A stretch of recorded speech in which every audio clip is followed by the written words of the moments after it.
The author says, and when it was that they criticized abrogation and said, look at Muhammad commanding his companions with something, then forbidding them from it. Today he says one thing, and tomorrow he retracts. So when it was that they said that, then Allah revealed, ما ننسخ من آية أو ننسها نأتي بخير منها أو مثلها.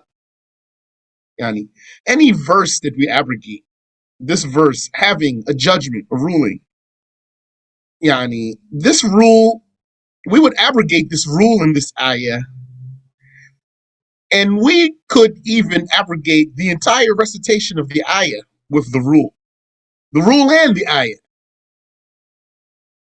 ما ننسخ من آية, whatever we abrogate of an ayah, any ayah that we abrogate.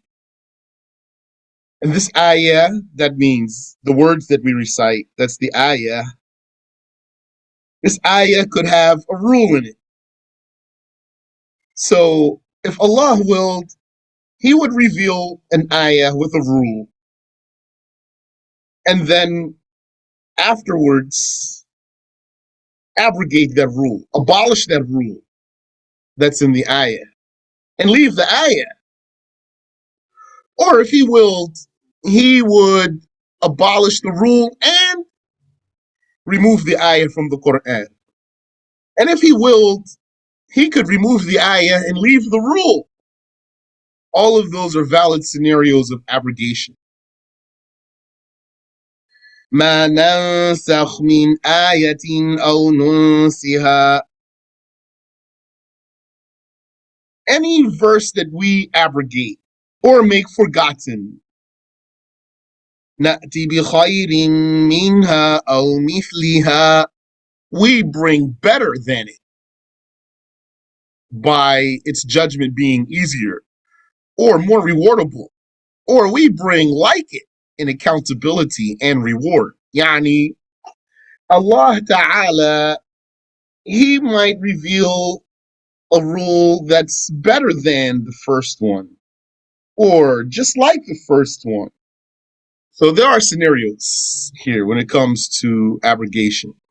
First of all, what is the abrogation? The abrogation is an address from Allah Ta'ala. Address, this word address refers back to speech. God speaks with an uncreated speech, and He reveals some created words that inform about what He says. So abrogating goes back in meaning to the speech of Allah Ta'ala, because the abrogation is an address that removes a rule that's already established, a rule that's been previously established. Before this address came, there was a rule. Allah revealed a rule, and then He sent an address that repeals this rule in such a way that had it not been for this new address, then the first rule would have stayed. So that's the meaning of nasakh, abrogation. And like we said, Allah Ta'ala could abrogate the text and leave the rule. That's what happened concerning stoning the adulterer. The text was abrogated and the rule remained. So there's no ayah in the Quran now about that. Or it could be that the rule gets abrogated and the text will remain. There's a text with a rule, and Allah will repeal the rule and leave the ayah. Like when Allah says, وَالَّذِينَ يُتَوَفَّوْنَ مِنكُمْ وَيَذَرُونَ أَزْوَاجًا وصية لأزواجهم متاعا إلى الحول. Those who die among you and leave wives Let them leave a will for their wives. Maintenance for a year without eviction, meaning here that the iddah of the widow was a year. The iddah of a widow was a year, a complete year. That ayah is still recited, but this rule is abrogated. And in fact, it's abrogated by the ayah before it. The ayah before it. When Allah says, يتربصن بأنفسهن أربعة أشهر وعشرا. Those widows, they must make themselves wait for 4 months and 10 days. So number one, you're getting an idea of what abrogation means. And number two, here, we're saying that the second address, in this case, is placed in the Quran before the earlier one. So you already know that the Quran was revealed in installments. And the angel instructed the Prophet sallallahu alaihi wasallam where each ayah should go and where each surah should go. The correct saying is that all the verses of the Quran and all the surahs, their order, the order of every ayah and the sequence of every surah is by revelation. The Prophet showed it to his Sahaba. So you take a lesson there that, because if you read in the Quran, so if you look in the Quran, you'll see ayah 234. Ayah 234. وَالَّذِينَ يُتَوَفَّوْنَ مِنكُمْ وَيَذَرُونَ أَزْوَاجًا يتربصن بأنفسهن أربعة أشهر وعشرا. Those who pass away leaving wives, then those wives must make themselves wait for 4 months and 10 days. That's ayah 234. Then, though, in ayah 240, وَالَّذِينَ يُتَوَفَّوْنَ مِنكُمْ ويذرون أزواجا وصية لأزواجهم متاعا إلى الحول. Is this verse which means that the widow's iddah is a complete year. Now, we didn't get there yet in the tafsir we're reading, so it's going to come, inshallah. We're in Surat Al-Baqarah now, but we're talking about this now. We jumped ahead here to these ayahs because we're talking about abrogation. And we're happening to see here that in this case, the second ayah, in terms of the sequence of revelation, is placed earlier in the sequence of recitation, where it is in the book, in the surah. So then what do you say about the Quran? You say the Quran is for people who have knowledge. The Quran is not for an ignorant person. Yani, ignorant person can look in there, but if he's too ignorant, he's going to get confused about things. So what he should do, he should learn the obligatory knowledge first before he goes reading in the Quran without any education. And it could be that both are abrogated, the ayah and the rule. The ayah and the rule, they could both be abrogated. It was said that an example of this is that it was revealed in the Quran that what makes a nursing child, is 10 suckles. And then that was abrogated. The ayah was abrogated from the text of the Quran, and the rule itself was abrogated and reduced to 5. Reduced to 5 according to Ash-Shafi'i. And also, Allah Ta'ala could abrogate something and give it a substitute. Or he could abrogate something without replacing it with another rule. For example, it was obligatory to face the Kaaba. Then that was abrogated, and then they had to face Jerusalem. Then that was abrogated, and then they had to face the Kaaba.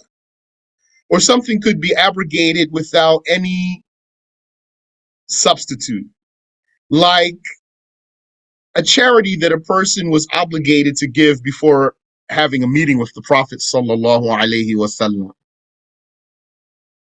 Allah says, يا أيها الذين آمنوا إذا ناجيتم الرسول فقدموا بين يدي نجواكم صدقة.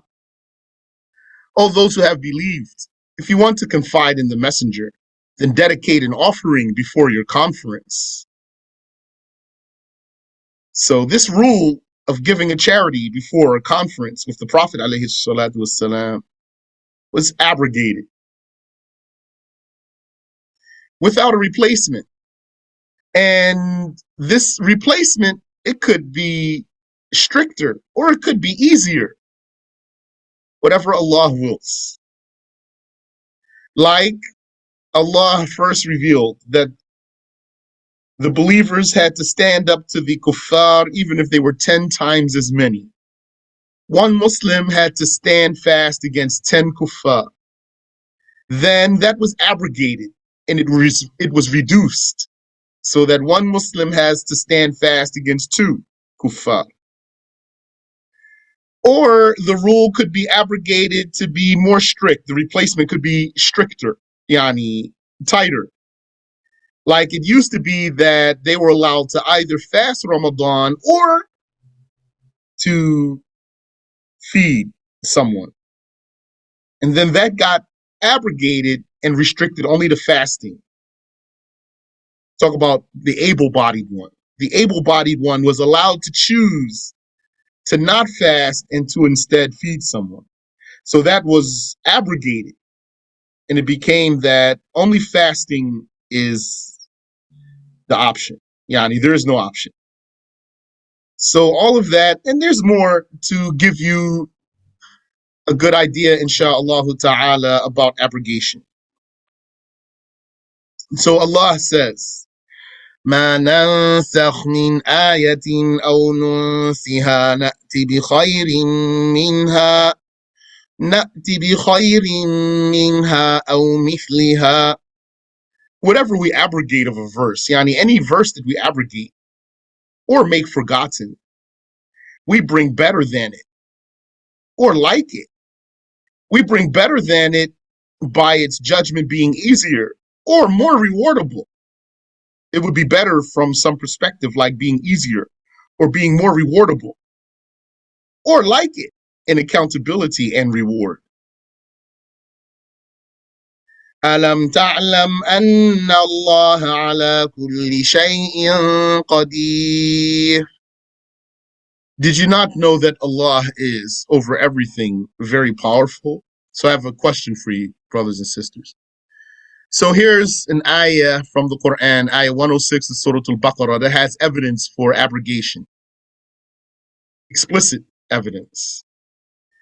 The likes of this ayah you needed for a hadith denier, because the hadith denier denies abrogation but claims that he believes in the Quran. So you'll need that for him. Well, what about like these ones that the ayah tells us about? These are not even claiming to be Muslims. They criticized the Prophet ﷺ, and they criticized his religion for seeing that he gave a rule at some time and then gave a contrary rule at another time. So my question for you is, if this critic were a Jew or a Christian, what would your response be? He said God's most powerful over all. That's not a good answer. What does that have to do with abrogation? And he's not going to be convinced by this answer. If this critic were a Jew or a Christian, then you bring him the story of Abraham alayhi salatu wassalam. You have to bring him something that he confesses to, something that's familiar to him. Which story of Abraham? Wasn't Abraham commanded to sacrifice his son? Yes. Then wasn't he commanded not to sacrifice his son? Yes. So what's that? That's nasikh. That's a case of abrogation that they know. But because they're misguided and they lost their way, then they didn't know that the religion of Abraham has abrogation. They lost the knowledge. Don't they know that prophets come from time to time? Messengers, that is, they know that. The Jews, for example, they know that the law of Moses is different from the law of Jacob. Jacob was allowed to have two sisters at the same time as wives. That's not in the Torah. So they know there's something called nasikh, those Jews. And as for the Christians, they're going to tell you the Old Testament, that's the old law. The New Testament is the new law. That's what the Christians say. So how can they criticize abrogation? أَلَمْ تَعْلَمْ أَنَّ اللَّهَ لَهُ مُلْكُ السَّمَاوَاتِ وَالْأَرْضِ. Did you not know that Allah, to him belongs the kingdom of heavens and earth? وَمَا لَكُم مِّن دُونِ اللَّهِ مِن وَلِيٍّ وَلَا نَصِيرٍ. And you do not have, instead of Allah, any ally to protect you, nor a supporter to fend off the torture from you. It was reported that Quraysh said, "O Muhammad, make Mount Safa become gold for us and expand the land of Mecca for us." So that means they were requesting miracles. In this verse, they were forbidden from suggesting miracles like the people of Moses used to do. أَمْ تُرِيدُونَ أَن تَسْأَلُوا رَسُولَكُمْ كَمَا سُئِلَ مُوسَى مِن قَبْلُ. Or do you wish to ask your messenger for specific miracles, as Moses was asked before by the Israelites? When they said, "Show us God plainly." And that was the case also of the people of Salih. They said, "Make a camel come out of this boulder." And other people said things like that to their prophets. And that's why Isa alayhi salatu wasalam, he discouraged his followers from requesting the table spread from the sky after they fasted for a month, and then they wanted a sign that Allah accepted their fasting. So they asked Isa to ask his Lord to send down a table spread from the sky. And he was concerned for them because it's not good to ask for the miracles. أَمْ تُرِيدُونَ أَن تَسْأَلُوا رَسُولَكُمْ كَمَا سُئِلَ مُوسَى مِن قَبْلُ. Or do you wish to ask your messenger for specific miracles, as Moses was asked before by the Israelites when they said, "Show us God plainly." وَمَن يَتَبَدَّلِ الْكُفْرَ بِالْإِيمَانِ فَقَدْ ضَلَّ سَوَاءَ السَّبِيلِ. And whoever takes unbelief in exchange for faith, he has indeed strayed from the straightaway of the path. Sawa'u sabil is the middle of the straight path. You have a straight path it's not crooked. This straight path, which is a perfectly straight line, it even has a center that's so straight because it's already a straight path. So they swerved from there, which is translated here as the straightaway of the path. فَقَدْ ضَلَّ سَوَاءَ السَّبِيلِ. وَدَّ كَثِيرٌ مِّنْ أَهْلِ الْكِتَابِ لَوْ يَرُدُّونَكُم مِّن بَعْدِ إِيمَانِكُمْ كُفَّارًا. Many of the people of the book would love to revert you believers back after your faith to unbelievers. Allah tells us here that the kuffar, many of them, they would be delighted if a Muslim would go out of his religion. حَسَدًا مِّنْ عِندِ أَنفُسِهِمْ, out of extreme envy from the wickedness of their selves. After, yani, we talked about that before. Allah teaches us that the kuffar, they envy the Muslims' religion. And some of them, they just hate the Muslims, but some of them, Jews and Christians and others, they envy the Muslims. And this envy is a sickness of the heart. مِن بَعْدِ مَا تَبَيَّنَ لَهُمُ الْحَقُّ, after the truth in the Torah about Muhammad became clear to them.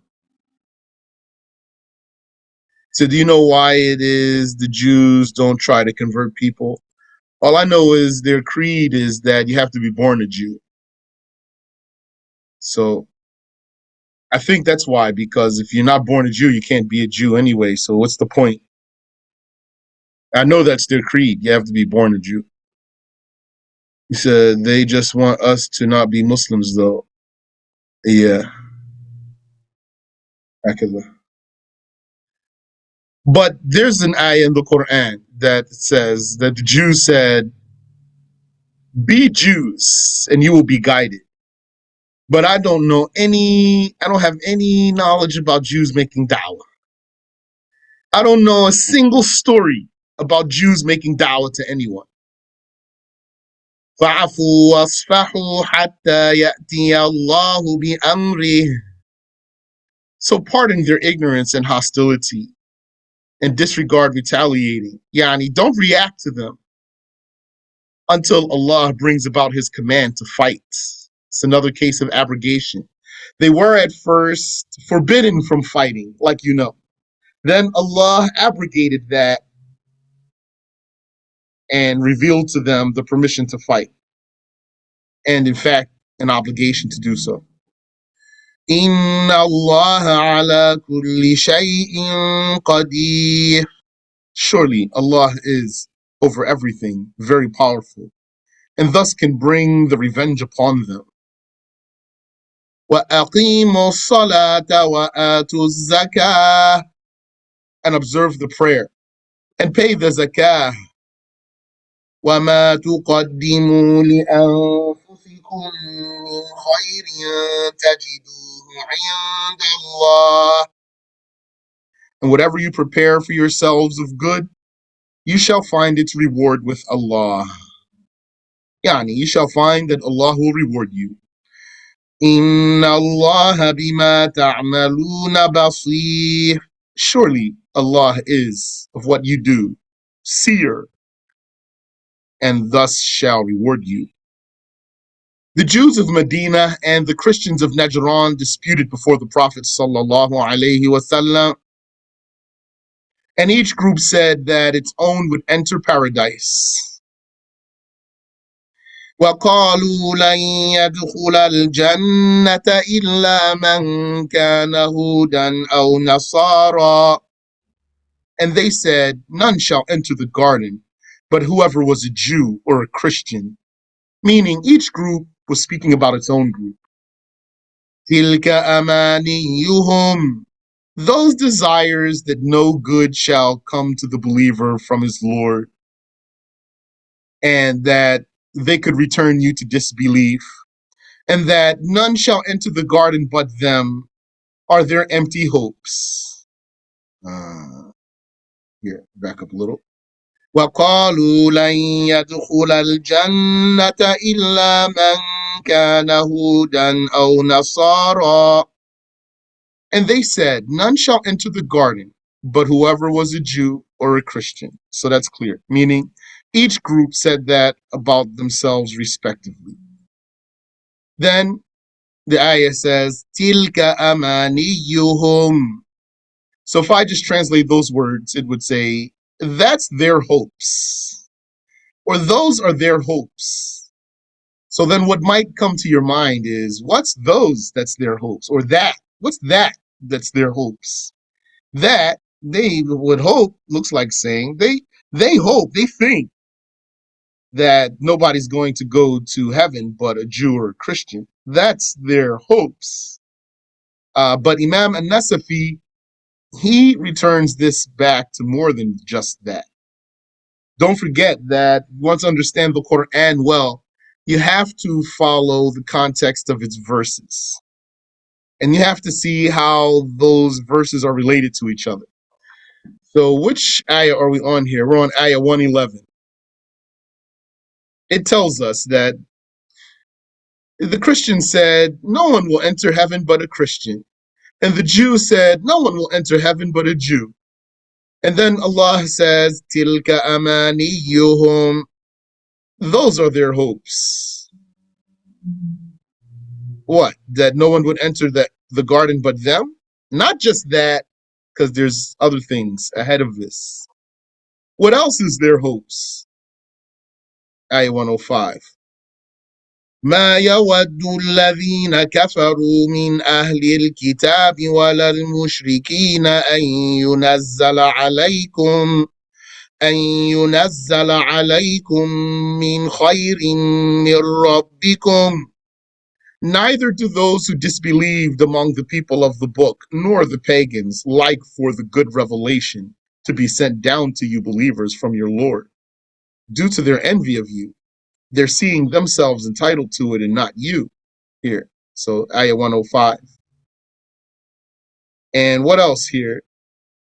Tilka amaniyuhum. Those are their hopes, those desires that no good shall come to the believer from his Lord, and that they could return you to disbelief. That's right there in the previous ayah. 109. وَدَّ كَثِيرٌ مِّنْ أَهْلِ الْكِتَابِ لَوْ يَرُدُّونَكُم مِّن بَعْدِ إِيمَانِكُمْ كُفَّارًا. Many of the people of the book would love to revert you believers back after your faith to unbelievers. Tilka amaniyuhum. Those are their hopes, their desires that no good shall come to the believer from his Lord. That's in ayah 105 of Surat Al-Baqarah. And that they could return you to disbelief. That's in ayah 109. And that no one shall enter the garden but them. That's in the ayah that we are now addressing. So, وَقَالُوا لَن يَدْخُلَ الْجَنَّةَ إِلَّا مَنْ كَانَ هُودًا أَوْ نَصَارَى. And they said, none shall enter the garden but whoever was a Jew or a Christian. تِلْكَ أَمَانِيُّهُمْ. Those are their empty hopes. What's in ayah 105 and what's in ayah 109 and what's here in this ayah 111. All of those are their empty hopes. قُلْ هَاتُوا بُرْهَانَكُمْ إِن كُنتُمْ صَادِقِينَ. Say, O Muhammad, bring your evidence if you are truthful bring your evidence if you are truthful in your claim. Bala, indeed, someone else shall enter the garden. من أسلم وجهه لله وهو محسن فله أجره عند ربه. Whoever submits himself to Allah while being a good doer, then for him is his reward from his Lord. وَلَا خَوْفٌ عَلَيْهِمْ وَلَا هُمْ يَحْزَنُونَ. And they shall have no fear in the afterlife, nor shall they grieve over what they left behind in the worldly life. وَقَالَتِ الْيَهُودُ لَيْسَتِ النَّصَارَى عَلَى شَيْءٍ. And the Jews say, the Christians are not upon anything. وَقَالَتِ النَّصَارَى لَيْسَتِ الْيَهُودُ عَلَى شَيْءٍ. And the Christians say, the Jews are not upon anything. وَهُمْ يَتْلُونَ الْكِتَابَ. While they recite the same kind of book. So they should agree. That's what they really believe about each other. That's what they really feel about each other. They're smiling in each other's faces and shaking each other's hands and patting each other on the back. And they really believe like that about each other. كذلك قال الذين لا يعلمون مثل قولهم. Likewise, those pagans and atheists who do not know say like what the Jews and Christians say. They also say about the religions of others that they are not valid. All the people of different religions, they say everyone else's religion is not valid. Or they say you can be whatever religion you want to be. Don't forget about how weak it is an argument to say you can be any religion you want to be. Because that means that then, yani, if someone's religion is that every other religion is wrong, then that's right, according to you. Those people, they're basically saying no one's religion is wrong. So then, according to you, the religion that said all the other religions are wrong is right. But they're going to turn around and say, but you can't say that though. So that's the contradiction in their convictions. فالله يحكم بينهم يوم القيامة فيما كانوا فيه يختلفون. So Allah shall judge between them on resurrection day concerning that issue of whose religion is right, about which they differ. That issue about which they differ, which is the issue of whose religion is right. Allah shall judge between them on resurrection day. Then those who were right shall go to heaven, and those who are wrong shall go to hell.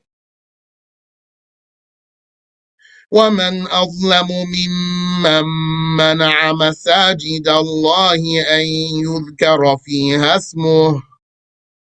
And who is more unjust than whoever prevents the masjids of Allah from His name being mentioned in them by inhibiting prayer and dhikr? Who's the one who prevents the masjids of Allah from His name being mentioned in them? The one who forbids prayer there, forbids salah in the masjid, and forbids dhikr there. That's the most unjust. وَمَنْ أَظْلَمُ, who's more unjust than whoever does this? No one is the meaning. No one is more unjust is the meaning of the question. Yani, it's a rhetorical question.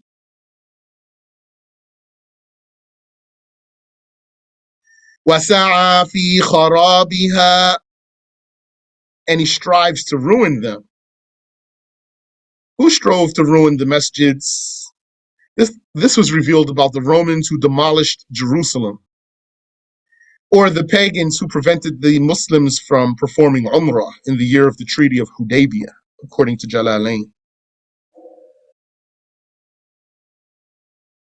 أولئك ما كان لهم أن يدخلوها إلا خائفين. Those, it is not proper that they enter them except in fear. Meaning, not only should they not prevent Allah's name from being mentioned in the masjids, nor should they strive to ruin the masjids. They should not even enter them except while afraid of the Muslims, let alone being in charge of the masjids. The Quran is very serious here. What did Allah say about the Quran? وَمَا هُوَ بِالْهَزْلِ, it is not a joke. Quran is very serious. Real life. لهم في الدنيا خزي ولهم في الآخرة عذاب عظيم.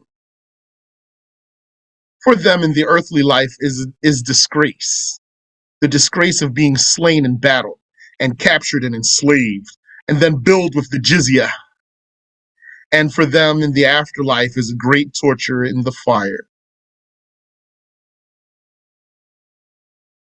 وَلِلَّهِ الْمَشْرِقُ وَالْمَغْرِبُ, and to Allah belongs the east and the west, meaning to Him belongs the earth entirely. فَأَيْنَمَا تُوَلُّوا فَثَمَّ وَجْهُ اللَّهِ.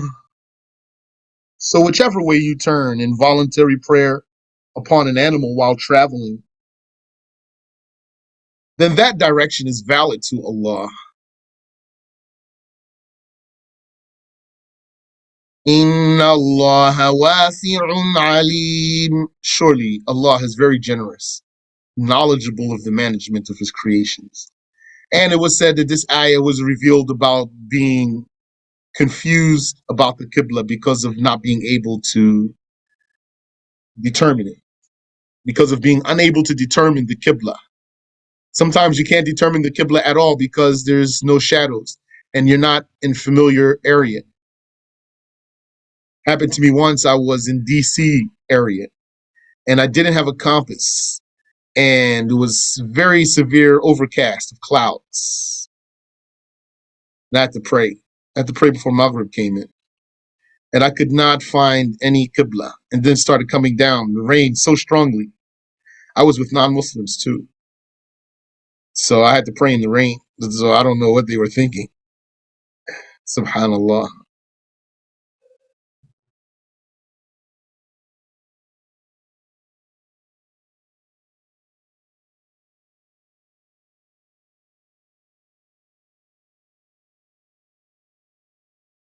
وَقَالُوا اتَّخَذَ اللَّهُ وَلَدًا.